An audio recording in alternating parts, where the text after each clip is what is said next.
বৈশাখের খরতাপে অতিষ্ঠ জনজীবনে স্বস্তির পরশ নিয়ে এলো এক পশলা বৃষ্টি। বৃষ্টির সঙ্গে ছিল প্রবল হাওয়া, কোথাও কোথাও হয়েছে মৌসুমের প্রথম শিলাবৃষ্টিও। আর এতে তীব্র গরমের মধ্যে স্বস্তি ফিরেছে ইট কংক্রিটের নগরে।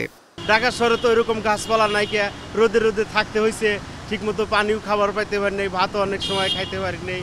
ঠিক আছে, শরীর অনেক টাইট হয়ে গেছে। আল্লাহর কাছে হাজারো শুকরিয়া আজকে যে বৃষ্টি আসছে। বাসার যে গরমটা এটা অলমোস্ট শেষ। আমার মনে হয় এখন সামনে গরমটা অনেক কমবে। কাজে কর্মেতে সব দিকেই কষ্ট পাইছিল, আজকের থেকে আর আশা করি যে মনে হয় কষ্ট পাবে না। আল্লাহর কাছে অনেক খুশি আমরা। রোববার রাত 9:30টার পর থেকে রাজধানীর বিভিন্ন জায়গায় বাতাস বইতে থাকে, ফলে নগরের তাপমাত্রা কিছুটা কমে যায়। প্রায় ঘণ্টাব্যাপী ঝোড়ো বাতাস বয়ে যাওয়ার পর রাত 10:30টার দিকে নামে স্বস্তির বৃষ্টি। শুধু বৃষ্টি নয়, সঙ্গে ছিল কালবৈশাখী ঝড়।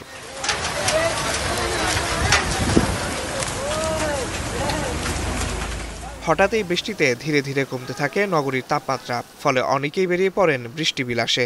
পরিবেশটা ভালো লাগতেছে, ঠান্ডা শুষ্ক বাতাস, আরাম লাগতেছে। সেজন্য ভার্সিটিতে এসে বসে থাকায় তো রাতেও অনেকদিন পর বৃষ্টি পড়লো, এটা কারণে ভালো লাগা যে ভার্সিটিতে এসে যে একটা আড্ডা দেওয়া, এটাও দেওয়া হতো না আগে গরমের কারণে। তাই এখন মোটামুটি ভালো লাগতেছে যে সবাই মিলে এসে আড্ডা দিচ্ছি। আবার আবহাওয়া অধিদপ্তর জানিয়েছে, রোববার রাজধানীতে 36 মিলিমিটার বৃষ্টি রেকর্ড করা হয়েছে। এ সময় 59 কিলোমিটার বেগে ঝোড়ো হাওয়া বয়ে গেছে। বৃষ্টিপাতের পূর্বে থেকে, কারণ বৃষ্টিপাতটা শুরু হয়েছে ঢাকার একটু উপরে, ময়মনসিংহ এবং কিশোরগঞ্জ এই এলাকা থেকে।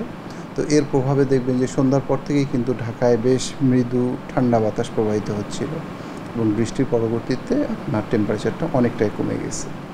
এবং আমরা আগের পূর্বাভাসে আমরা যেটা বলেছিলাম যে 5 তারিখের পরবর্তীতে যে এলাকাগুলোতে বৃষ্টিপাত হবে সেখান থেকে যে চলমান যে তাপপ্রবাহ আছে সেটা হয়তো বা প্রশমিত হবে। এদিকে আবহাওয়ার 24 ঘন্টার পূর্বাভাসে দেশের 8 বিভাগেই 3 দিন বৃষ্টিপাতের সম্ভাবনা রয়েছে। এতে কমবে গরমের তীব্রতা। আসিফ ইকবাল, এখন, ঢাকা।